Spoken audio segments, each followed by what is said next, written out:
जय हिंद, वंदे मातरम। दोस्तों, कैसे हैं आप लोग? उम्मीद करता हूँ सुबह अच्छे होंगे, बढ़िया होंगे, मस्त होंगे।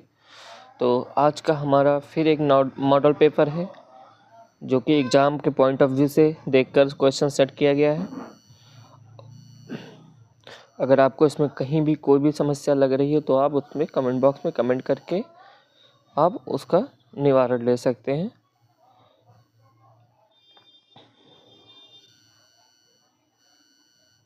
क्वेश्चन हमारा है,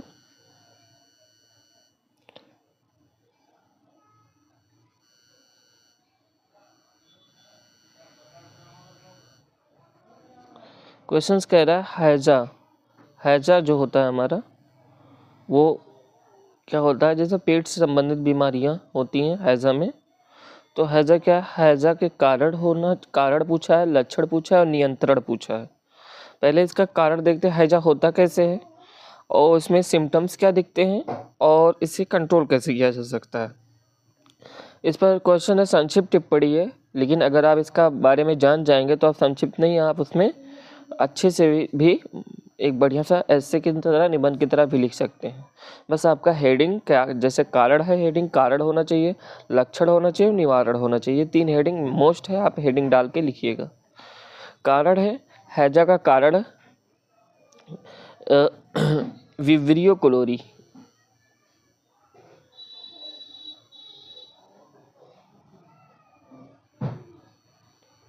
विब्रियो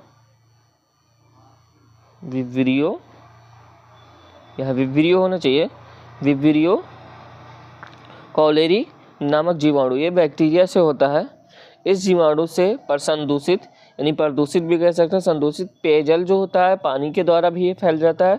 खाद्य पदार्थ का ग्रहण किया जाता है, जो हम खाद्य पदार्थ ग्रहण करते हैं उसकी वजह से भी हो सकता है। मक्खियाँ इसका रोग का वाहक होती हैं। जो मक्खी होती है, मक्खी होती है, इस मेन कारक वही मक्खी ही होती है। मान लीजिए कहीं किसी मल पे बैठी हुई है और वहाँ पे हैजा के बैक्टीरिया विब्रियो कॉलेरी है और उस पर बैठी है और आके आपके भोज पदार्थ पे बैठ गई, आप उसे अंतर ग्रहण कर लिए, तो आपके भी शरीर में हो जाएगा हैजा नामक रोग। तो यह उसी से उत्पन्न होता है। कारक जो हो जाएगी हमारी मधुमक्खी, मेन कारक हमारा मधुमक्खी हो जाएगी। बहुत सारे कारक हो सकते हैं, आप जैसे किसी रोगी के साथ उठना बैठना है आपका, तो मतलब उससे भी हो जाएगा। रोगी के साथ उठना बैठना, अगर रोगी है कोई तो उसके बिस्तर, खाना पानी का जो पात्र है वो सब आपको अलग रखना है जब तक उसे ये सारी चीज़ें ठीक ना रिकवर ना हो जाए। क्योंकि देखिए, ये संक्रामक रोग है और संक्रामक रोग एक से दूसरे में फैल जाता है। ये रीजन है इसका, एक चीज़ याद रखिएगा। इसमें कारण में इतना मैं संक्षिप्त में इतना टाइप करके लिखा हूँ, लेकिन जैसे ही आपको अगर थोड़ा सा एक्सप्लेनिंग में करना हो तो ये मक्खी के कारण फैलता है। मक्खी इसका कारक हो जाती है। और अगर ये किसी को और कारक हो जाएगा, जैसे कि आप किसी पेशेंट है हैजा का, उसके साथ उठना बैठना है आपका, तो उसके वजह से भी हो सकता है, आपको एक से दूसरे में फैल सकता है। और तीसरा क्या हो जाएगा कि जैसे कि आप एक ही जगह पे, मतलब उसका अगर आप जैसे बिस्तर है, पात्र है, ये सब आप उसका नहीं अलग करते हैं, आप उससे हमेशा उसे टच में रहते हैं, तो आपको वो होने का संभावना बढ़ जाती है।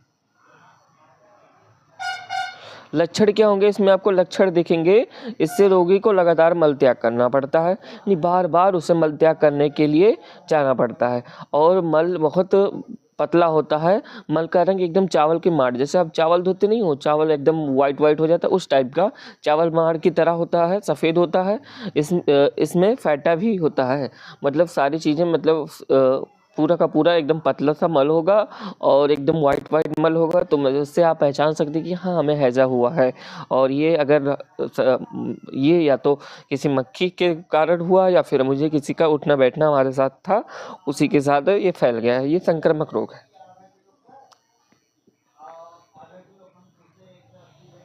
नियंत्रण में क्या है? नियंत्रण कंट्रोल करना है तो मल एवं फैटा को तुरंत साफ करें। अगर कहीं मल किसी को हैजा है, उसने मल त्याग किया, तो मल को आप उसे तुरंत साफ कर दें, या फिर अगर कहीं बाहर उसने मल त्याग किया तो उसमें तुरंत मिट्टी से दबा दें उसे। मतलब वो बाहर खुला नहीं रहना चाहिए। खुला रहेगा तो मक्खियाँ बैठेंगी, मक्खियाँ कहीं ना कहीं कारक होती हैं, वहाँ बैठेंगी या फिर उसके बाद आके आपके भोज्य पदार्थों पर बैठेंगी, तो क्या होगा, ये एक से दूसरे में फैल जाएगा। तो सबसे पहले इसका मेन जड़ है जो मल है, उसे एकदम से हटा के ही रखें। और मतलब जैसे अगर कहीं बाहर मल उस पेशेंट ने त्याग किया तो मल को क्या करना है, उसे मिट्टी से दबा देना है, तुरंत साफ कर मिट्टी के नीचे दबा देना चाहिए। व्यक्तिगत साफ सफाई रखना चाहिए। जैसे किसी को है तो उसे थोड़ा दूरी बना के रखिए, और दूरी बना के रखिए मतलब इतना दूरी बना के रखिए कि अगर घर का पेशेंट है तो उसे भी ना एहसास हो कि मुझे ऐसा किया जा रहा है, क्योंकि हीन भावनाएं प्रकट होती हैं। और कभी आजकल के दौर में जो पेशेंट होते हैं वो थोड़ा मानसिक तौर से थोड़ा सा और वो परेशान हो जाते हैं। साफ सफाई पर ध्यान देना चाहिए। जल उबाल कर पीना चाहिए। जो भी जल आप पी रहे हो उबाल कर पियो, क्योंकि उसमें जितने बैक्टीरिया हैं सब क्या हो जाए, नष्ट हो जाएं। प्लाज्मिड डीएनए किस सूक्ष्म जीव में पाया जाता है? ध्यान से देखिए, जो डीएनए होता है, डीएनए तो डीएनए अगर पूछा जाए तो डीएनए हमारा होता है हमारे यूकैरियोटिक कोशिकाओं में। अगर सिंपल सा डीएनए पूछा जाए तो जो हमारी यूकैरियोटिक कोशिका, जो जटिल कोशिकाएं होती हैं, उन सब में डीएनए होता है। और जो सूक्ष्म जीव होते हैं वो एक कोशिकीय होते हैं। क्या होते हैं? एक कोशिकीय, यानी यूनिसेलुलर होते हैं। और जब एक कोशिकीय होते हैं तो एक ही कोशिका में सारी चीज़ें संपन्न होती है। तो एक ही कोशिका में सारी चीज़ें संपन्न होती हैं। और आपको पता है कि एक कोशिकीय जीव जो होते हैं उनका केंद्रक अल्प विकसित होता है। क्या होता है? अल्प विकसित। इनका केंद्रक अल्प विकसित होता है। और डीएनए हमारा केंद्रक में ही होता है, जो हमारा आनुवांशिक वाला डीएनए है। तो डीएनए हमारा केंद्रक में ही होता है। तो डीएनए का इसका अल्प विकसित है तो कहाँ होगा? इसमें कोशिका द्रव में क्या होंगे? स्वतंत्र रूप से पड़े रहेंगे, जिसका कहते हैं प्लाज्मिड डीएनए। तो प्लाज्मिड डीएनए अगर पूछा जाए तो ये हमारे सूक्ष्मजीव बैक्टीरियाज में होते हैं। और जीवाणु कोशिका प्लाज्मिड में पाया जाता है, यानी बैक्टीरिया ज़्यादातर बैक्टीरियाज में आपको देखने के मिलेंगे, जो कि सिंगल सेल के होते हैं, एक ही कोशिका के होते हैं। तो आंसर हमारा हो जाएगा जीवाणु कोशिका में प्लाज्मिड डीएनए पाया जाता है। और प्लाज्मिड डीएनए हम अगर पूछा जाए तो जीवाणु कोशिका, बहुत से एक कोश के जो जंतु हैं जिनमें कोशिका केंद्रक अल्प विकसित है, उनमें भी पाया जाएगा। अगर यूनिसेलुलर को छोड़ के मल्टी सेलुलर में पूछे तो मल्टी सेलुलर में डीएनए प्लाज्मिड के रूप में नहीं पाया जाता है। क्रोमेटिन के अंदर गुणसूत्र होता है, गुणसूत्र में डीएनए पाया जाता है। शुक्राणु के मध्य भाग में क्या पाया जाता है? शुक्राणु है। इसके जो बीच वाला भाग है, यहाँ बीच वाला भाग है, यहाँ पे आपका पाया जाएगा माइटोकाइंड्रिया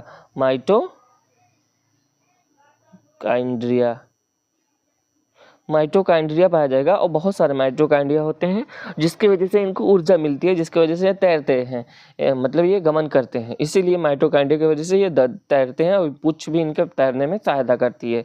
तो मध्य भाग में अगर पूछा जाए तो मध्य भाग में हमारा क्या होता है? माइटोकाइंड्रिया होता है। और ऊपर वाला एक्रोसोम होता है। अगर पूछा जाए सबसे ऊपर वाला जो टोपी होता है उसे क्या कहते हैं? एक्रोसोम कहते हैं। एक्रोसोम।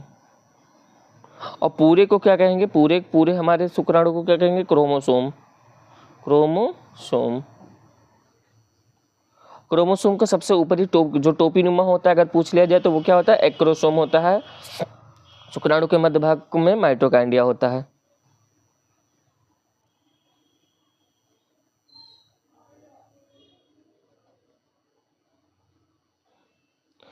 क्वेश्चन है, किन्हीं दो साइनोबैक्टीरिया का नाम लिखो जो जैव उर्वरक हो, मतलब हमारे जैव उर्वरक में सहायता प्रदान करते हो। ऐसे कोई साइनोबैक्टीरिया हैं, उनका नाम लिखिए।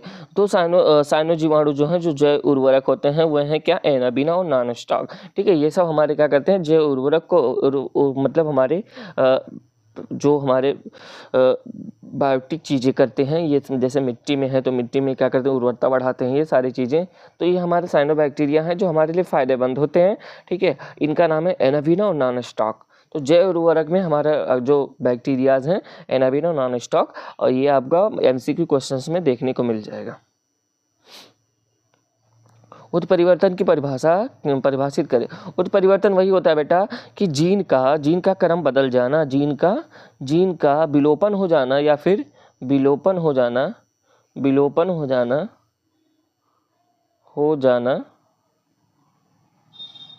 या जीन का क्रम बदल जाना।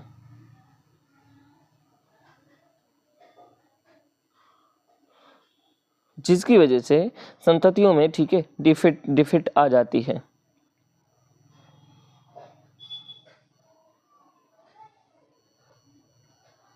जैसे कि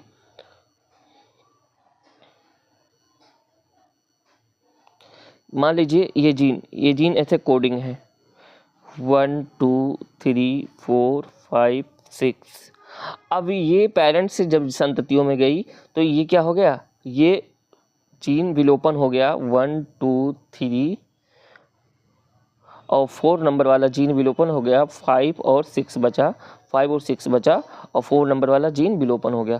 विलोपन होने के बाद तो जो ये 4 नंबर वाला जीन, मान लीजिए ये 4 नंबर वाला जीन आँखों का कलर बताता था कि आँखों का कलर इस टाइप का होना चाहिए, लेकिन ये 4 नंबर वाला जीन गायब हो गया। तो जो संतति होगी, संतति में, ठीक है, आँखों का कलर में पेरेंट्स से एकदम अलग हो जाएगा, पेरेंट्स से एकदम उसमें क्या हो जाएगा, अलग, ना पेरेंट्स से मिलता जुलता नहीं रहेगा। आंखों का कलर ही नहीं, जैसे अंगुली बताने वाली कि हाँ कितने अंगुली बनने हैं, तो जब वो नहीं रहेगी वो जीन, तो क्या हो जाएगी, अंगुली 5 हो जाएगा, 5 की जगह 6 हो सकता है, 6 की जगह 4 ही हो सकता है, तो ये विलोपन हो गया। और मान लीजिए अगर ऐसे जीन हैं क्रम, और विलोपन की जगह ऐसे क्रम इनका उल्टा हो गया है कि 6 1 2 3 4 5।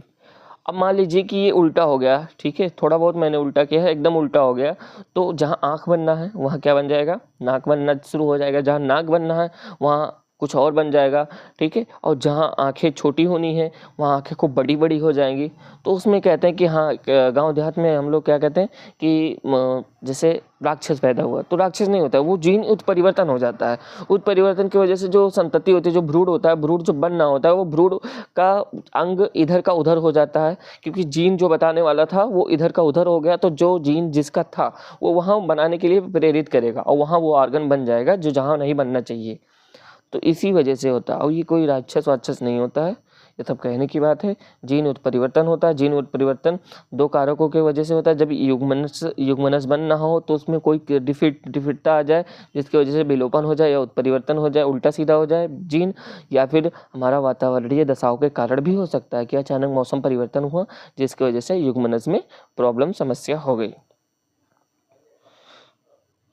जीन वह संरचना है, जीन संरचना में वह परिवर्तन जिसके कारण संतति में उस जीन द्वारा अभिव्यक्त होने वाले लक्षण परिवर्तित हो जाएं। उस जीन मैंने क्या कहा था कि अगर मान लीजिए 5 नंबर जीन गायब है, तो 5 नंबर वाला जीन जो गायब हो गया, ठीक है, या विलुप्त हो गया, तो अब मान लीजिए गायब हो गया, तो 5 नंबर वाला जीन क्या था कि अंगुली बनाने वाला था, अंगुली को बताने वाला था कि 5 अंगुलियां बननी है। तो क्या हुआ, जीन गायब हो गया या फिर निष्क्रिय हो गया। अब निष्क्रिय हो गया तो क्या हो गया, वो बताने वाला नहीं है। अब जब वो बताने वाला नहीं है तो 6 अंगुलियां भी बन सकती हैं, 4 भी बन सकती हैं, या फिर कभी कभी वो अंगुलियां ही नहीं रहेंगी। तो मतलब जैसे जीन गायब हुआ है उस हिसाब से, उस बेस पे ये सारी प्रक्रिया रहेंगी। तो मतलब जो लक्षण हो जाते हैं परिवर्तित हो जाते हैं, वही परिवर्तन कहलाता है, यानी उत्परिवर्तन कहलाता है।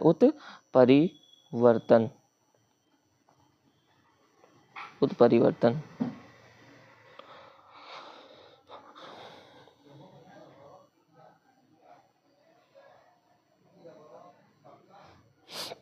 अब आ गया कीमोथेरेपी। कीमोथेरेपी को परिभाषित कीजिए। कीमोथेरेपी गॉड ना करे किसी को हो, बट ये एक प्रकार का ट्रीटमेंट है कि जब किसी को कैंसर हो जाता है तो मतलब इसमें कीमोथेरेपी ज़्यादातर लोग ही करते हैं। कीमोथेरेपी वो डिपेंड है कि वो कैंसर जो ट्यूमर है वो किस टाइप का है ट्यूमर, लेकिन ज़्यादातर केस में कीमोथेरेपी ही किया जाता है। कीमोथेरेपी समझ लीजिए, कीमोथेरेपी प्रति कैंसर रसायन होता है उसका उपयोग कर, रसायन का उपयोग कर कैंसर रोग का जब निदान करना होता है तो उसी को क्या कहते हैं, कीमोथेरेपी। यानी जो रसायन का उपयोग करते हैं, ठीक है, और रसायन का उपयोग करने के लिए किसके लिए करते हैं, कैंसर का इलाज करने के लिए करते हैं, उसी जो प्रोसेस को क्या कहते हैं, कीमोथेरेपी कहते हैं। ये किसी को ना हो और आप लोग थोड़ा सा ध्यान दीजिए। वैसे ये हो ही नहीं, मतलब ये वैसे कोई संक्रामक रोग नहीं है, ये अनावश्यक कैंसर होता कैसे है? कैंसर होता है अनावश्यक कोशिका विभाजन के द्वारा। अगर हमारे शरीर में अनावश्यक कोशिका विभाजन हो गई है, मान लीजिए कि कहीं सेल डिवीजन हो रहा है और सेल डिवीजन हो रहा है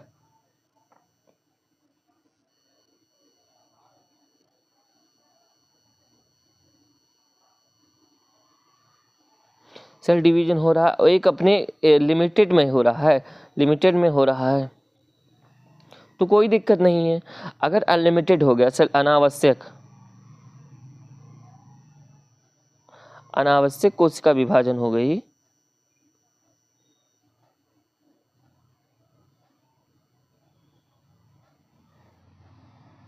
अनावश्यक कोशिका विभाजन के कारण वो एक प्रकार का क्या ले लेता है? कैंसर, कैंसर का रूप ले लेता है। कैंसर जिसे ट्यूमर, कैंसर का रूप ले लेता है। अब ये रूप कैसे लेता है देखते हैं।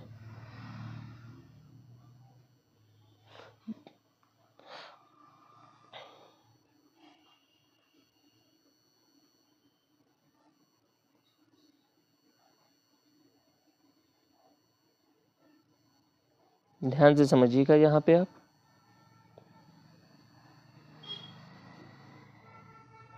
कि मान लीजिए कोई हमारी कोई हमारे ऊतक है, कोई हमारी ऊतक है। अब इस ऊतक में हमारी कोशिका क्या है? कोशिका विभाजन हो रही है। और कोशिका विभाजन हो रही है, अगर ये लिमिटेड हो रही है, कोशिका विभाजन लिमिटेड हो रही है तो ठीक है, जितना हमारे शरीर को ज़रूरत है। मान लीजिए अनावश्यक हो रही है तो वो ऊपर की ओर उभरने लगेगा, जैसे फोड़ा वोड़ा निकल नहीं आता बाहरी चीज़, बाहरी एक्सटर्नल चीज़ों पे, तो कहते हैं फोड़ा निकल आया। लेकिन जब इंटरनल अंग पे हो जाता है, यानी अंदरूनी अंग पे हो जाता है, तो उसे हम क्या कहते हैं? कैंसर का रूप ले लिया है। लेकिन वो थोड़ा सा अलग होता है फोड़ा से। और ये सारी कोशिकाएं क्या होती हैं? मान लीजिए कि ऐसे को एक्स्ट्रा कोशिकाएं अगर आ गई, ये सारी कोशिकाएं ये अल्प विकसित होती हैं। जब अल्प विकसित होती हैं तो भाई हमारे शरीर में जितनी कोशिकाएं, सबको न्यूट्रिशंस की ज़रूरत है, सबको भाई ऊर्जा की ज़रूरत है, सबको भाई मतलब कोशिकाओं को जीवित रहने के लिए पोषण चाहिए, तो सारी चीज़ें चाहिए उसे, इसे भी चाहिए। और हमारी अच्छी वाली सेल्स को, जो आवश्यक वाली सेल्स थी उसे भी चाहिए, अनावश्यक जो सेल डिवीजन हो गए उसे भी चाहिए। तो हमारा शरीर केवल और केवल उन्हीं के लिए भेजता है जो हमारे लिए सही हैं, हमारे लिए आवश्यक वाली कोशिकाएं हैं। और आवश्यक वाली कोशिकाओं के पास जब जाता है हमारा, ठीक है, कोई पोषण, कोई ग्लूकोज का अणु, तो वो क्या करती है? ये जो अनावश्यक है इससे ले लेती हैं, इससे ले लेती हैं। और लेने के बाद ये क्या करती हैं? इसका भी पोषण ढंग से नहीं हो पाता जो हमारी आवश्यक वाली है, और ये पोषण करके, ठीक है, ये एक बड़ा बड़ा रूप ले लेती हैं। और बड़ा रूप ले लेते हैं, इसकी वजह से ही वो एक विशेष प्रकार का क्या हो जाता है? एक कैंसर का रूप ले लेता है। और बाकी और ये सब कोशिकाएं हैं वो भी क्षतिग्रस्त हो जाती हैं, क्योंकि उनका जो पोषण था ये अनावश्यक कोशिकाएं ले ली और खुद को मतलब खुद को मेंटेन कर ली, और इसको क्या कर दी?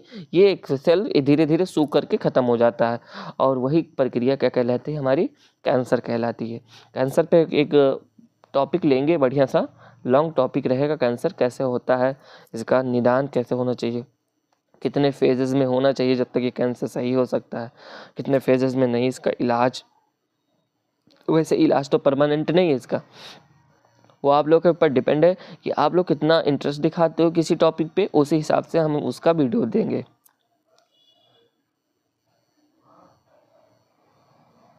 तो कीमोथेरेपी प्रति कैंसर रसायन का जो हमारा उपयोग करते हैं कैंसर के लिए और निदान करने के लिए कैंसर का, उसी को कीमोथेरेपी कहते हैं। और कैंसर से संबंधित एक रोग और है इम्यूनोथेरेपी, उसे भी देख लेते हैं। इम्यूनोथेरेपी को परिभाषित कीजिए। इम्यूनोथेरेपी क्या है? कोलोनल प्रतिपिंड की सहायता से जब कैंसर रोग का निदान करने की प्रक्रिया होती है उससे कहते हैं इम्यूनोथेरेपी कहते हैं। जो हमारे थोड़ा सा इम्यूनिटी से संबंधित होता है कि कोलोनल प्रतिपिंड की सहायता से जब हम कैंसर का इलाज करते हैं उस प्रक्रिया को क्या कहते हैं? इम्यूनोथेरेपी। याद ये वाली चीज़ याद रखिए, कोलोनल प्रतिपिंड।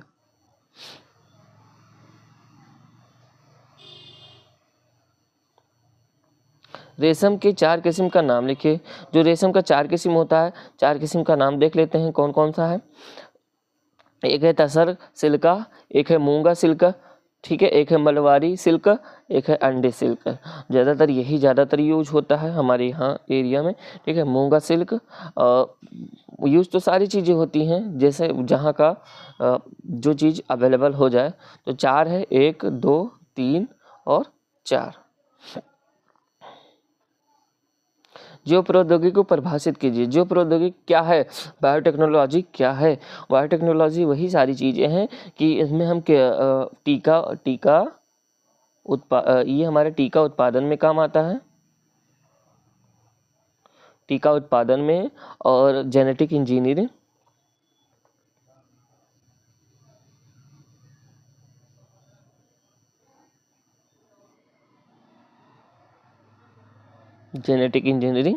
और किण्वन फर्मेंटेशन।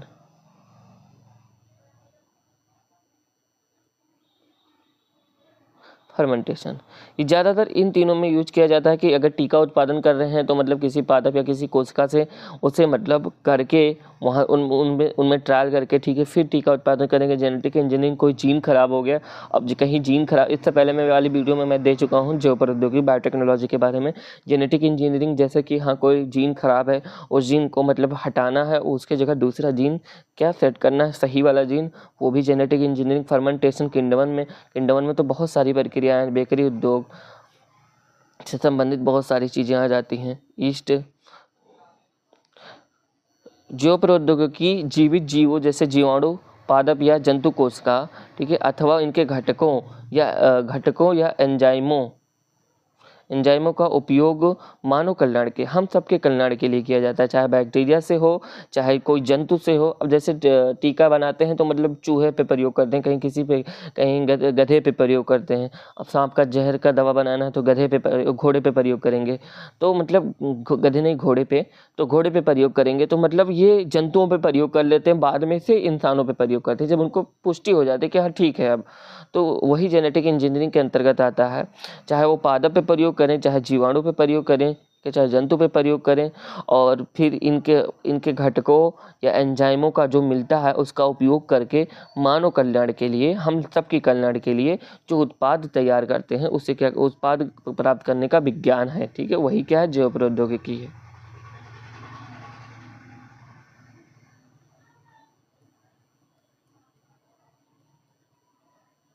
द्विरूपता बहुरूपता में अंतर कीजिए। द्विरूपता क्या है? द्विरूपता में हम पहचान सकते हैं कि हाँ ये स्त्री है या पुरुष है, वही द्विरूपता होता है। बहुरूपता में या मतलब कोई अगर जाति का है कि उसमें आपको कई चीज़ें देखने को मिलती हैं, कि सपोज करो मधुमक्खी, जैसे द्विरूपता मैं एक बार एक एग्जाम्पल के थ्रू बता रहा हूँ। जैसे ह्यूमंस हैं, ह्यूमंस में द्विरूपता आपको देखने को मिल जाएगी, एक मेल मिल जाएगा, एक फीमेल मिल जाएगा।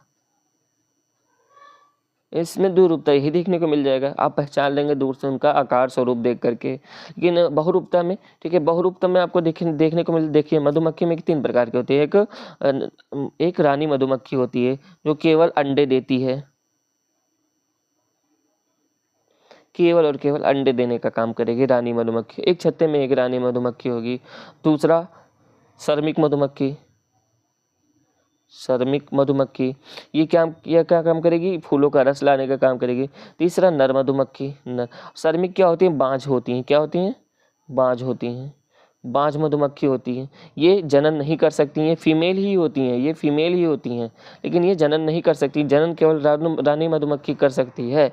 और श्रमिक मधुमक्खी जो बाँझ वाली होती हैं उनको श्रमिक मधुमक्खी की श्रेणी में डाल दिया जाता है, वो केवल और केवल काम करने के लिए ही पैदा हुई हैं। और दूसरा थर्ड नर मधुमक्खी।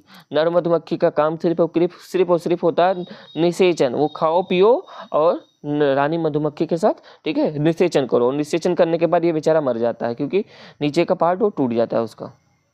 और एक बार निषेचन की प्रक्रिया हो गई उसके बाद इनका जिंदगी खत्म, ठीक है। किसी जीव में 2 आकार की रूपों में पाए जाना द्विरूपता कहलाता है। 2 आकार की, जैसे मानव में हो गया स्त्री और पुरुष, तो वो द्विरूपता हो गई। जबकि 2 से अधिक रूपों में पाया जाता है तो वहाँ बहुरूपता होती है। जैसे मधुमक्खी में नर, मादा, सहचर 3 होती हैं, ठीक है। तो अब वही कह सकते हैं कि हमने क्या बताया कि एक रानी मधुमक्खी हो गई और एक फीमेल में ही एक श्रमिक मधुमक्खी हो गई। दोनों फीमेल ही फीमेल है, बट दोनों में अंतर क्या है? श्रमिक मधुमक्खी बाँझ दंपत्ति है, बाँझ है, वो क्या कर सकती है? वो बच्चे नहीं, अंडे नहीं दे सकती है। वो अंडे नहीं दे सकती, केवल और केवल अंडे सिर्फ और सिर्फ रानी मधुमक्खी दे सकती, क्योंकि वो बाज है और रानी मधुमक्खी बाज नहीं है, तो केवल और केवल रानी मधुमक्खी अंडे दे सकती है, और जो श्रमिक मधुमक्खी है वो अंडे नहीं दे सकती। तो इसीलिए उसका एक काम बट गया है कि तुम जाओ फूलों का शहद चूसो।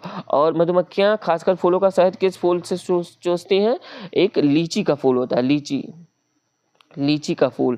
तो लीची के फूल पे ये ज़्यादा आकर्षित होती है और लीची के फूल पे लीची के फूल पे ये जा करके मतलब इनके लिए सबसे बेस्ट लीची का फूल ही है। और जब एक मधुमक्खी को मिल जाता है अगर फूलों का रस, तो वहाँ पे वो विशेष प्रकार का नृत्य करती है, जिससे बाकी ही मधुमक्खियों को पता चल जाता है कि ऐसे फूलों का रस मिल गया, वो भी जा करके रस ले लेती हैं।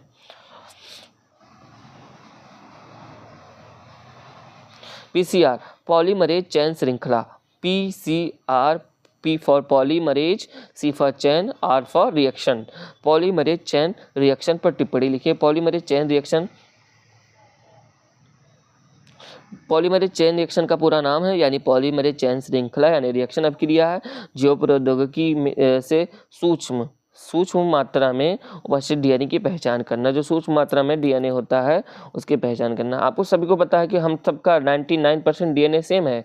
हम सबका, हमारा आपका, जितने लोग आप वीडियो देख रहे हैं ह्यूमंस में, जितने लोग आप देख रहे हो ऑल वर्ल्ड में, ठीक है, 99% हमारा डीएनए का जो न्यूक्लियोटाइड क्रम है एकदम समान है। लेकिन जो 99.9 मान लो, ठीक है, लेकिन जो 0.1 है वो अलग है, इसी की वजह से हमें क्या इसके अंदर भिन्नता देखने को मिलती है। और जो हमारा डीएनए टेस्ट होता है 0.1% से ही होता है, 99.9 से नहीं होगा, ठीक है, 0.1% से ही होगा, क्योंकि हम सबका 99.9% डीएनए समान ही है।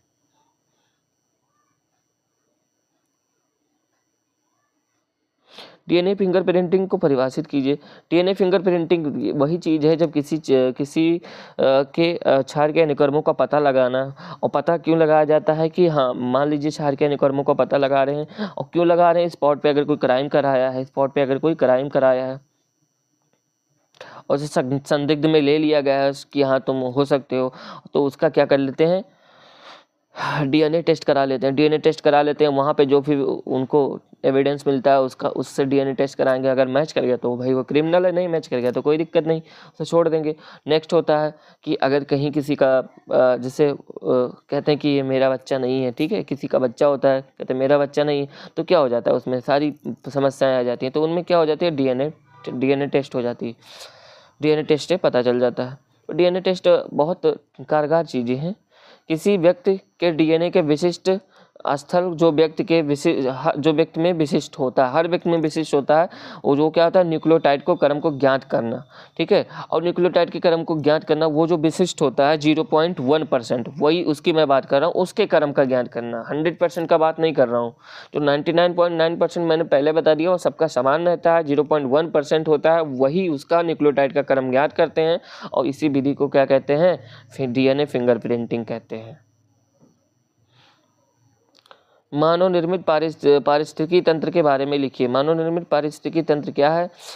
जो इंसान के द्वारा निर्मित किया गया पारिस्थितिकी तंत्र, ठीक है, पारितंत्र के अंतर्गत आता है, इकोलॉजी के अंतर्गत आता है। जो कोई इन्वायरमेंट ऐसा बना दीजिए जो इंसानों द्वारा बनी हो। तो इंसानों द्वारा इन्वायरमेंट वही सब, बगीचा, फुलवारी, कृषि, यही सब है मानव निर्मित। तो मानव निर्मित पारिस्थितिकी तंत्र क्या हो गया? एक मिनट, हाँ, मानव निर्मित पारिस्थितिकी तंत्र मानव द्वारा तैयार किया हुआ एवं मानव द्वारा ही व्यवस्थित कृत्रिम पारिस्थितिकी तंत्र है। जो इंसान बनाते हैं उसे कृत्रिम ही होता है। उदाहरण के लिए फुलवारी, कोई बगीचा है, बगीचे में फूल लगा हुआ है बहुत सारे, तो वो मानव द्वारा निर्मित है पारिस्थितिकी तंत्र। कृषि है, खेती है, पारिस्थितिकी तंत्र, एक्वेरियम आदि।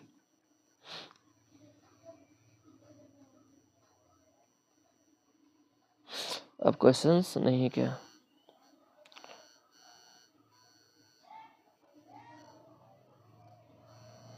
नहीं, अब क्वेश्चंस नहीं है। तो उम्मीद करता हूँ आपको समझ में आएगा। कोई भी प्रॉब्लम्स होगी वीडियो रिपीट करके देख लीजिए। ये थोड़ा बहुत इजी वे में पढ़ाने की कोशिश किया हूँ कि हाँ आप लोगों को कन्फ्यूजन ना हो। जो भी प्रॉब्लम्स होगी कमेंट बॉक्स है, कमेंट बॉक्स में आप कमेंट कीजिए, आपका प्रॉब्लम्स को सॉल्व किया जाएगा। तब तक के लिए चलते हैं, bye bye, C you, Vande Mataram, जय हिंद।